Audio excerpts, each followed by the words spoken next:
हरे भरे लहलहाते खेत, कलकल बहती नदियां, उन्मुक्त में उड़ते पंछी, दूर सुदूर तक गूंजती हजारों मंदिरों की घंटियों की मधुर ध्वनि। उड़ीसा का पूरा प्रदेश मानो ईश्वर की बनाई सुंदर सृष्टि का चित्रपट है।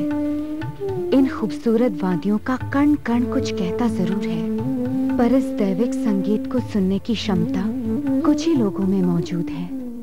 प्रकृति के इस पुकार को पूरी तरह सुन पाते हैं कटक में रहने वाले दो नौजवान, सिद्धार्थ और श्रीहर्ष।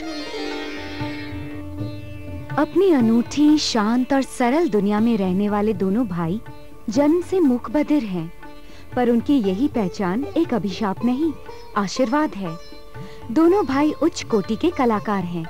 अपनी कला के माध्यम से वो मन के विचारों और हृदय की भावनाओं को खूबसूरती से दर्शाते हैं। बचपन से ही उनके अंदर का कलाकार जाग उठा। 4 साल की उम्र से ही उन्होंने रंगों की भाषा का श्री गणेश किया।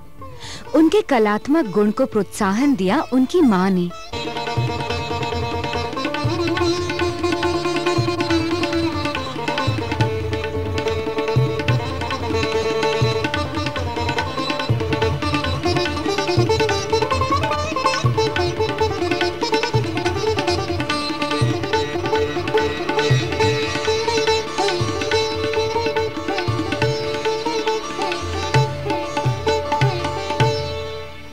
माँ के अलावा एक खास व्यक्ति हैं जिन्होंने सिद्धार्थ और श्रीहर्ष को पूरा साथ दिया।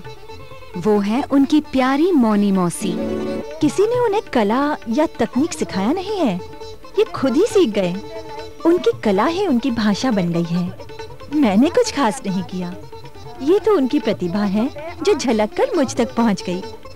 उनकी दुनिया तो बिल्कुल अलग है। मुझे लगता है उनका भविष्य बहुत उज्जवल है। वो दिल्ली, कोलकाता, मद्रास जाकर आए हैं। अमेरिका में भी उनकी पेंटिंग्स बिकी हैं, लेकिन उनकी कला की जो पहचान उन्हें मिलनी चाहिए वो अभी तक नहीं मिली।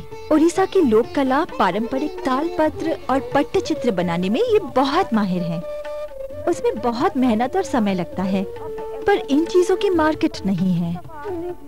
वे दिल्ली गए तो उन्होंने देखा मॉडर्न आर्ट की मार्केट है, तो अब उन्होंने मॉडर्न आर्ट बनाना शुरू कर दिया है। ये एक्चुअली हमारा ही लॉस है, क्योंकि ट्रेडिशनल आर्ट फॉर्म्स यूं ही लुप्त हो जाएंगे। देखिए, ये साड़ी का पल्लू उन्होंने पेंट किया है। कितना अच्छा पेंट किया ना। ये सिर्फ पेंटिंग ही नहीं, उनके स्नेह का सबूत है, an expression of their love.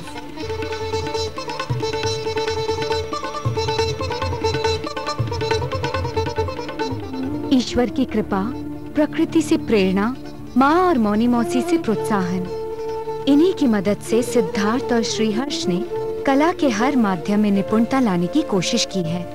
Water colours, oils, pastels, lithography, vegetable dyes and even computer graphics.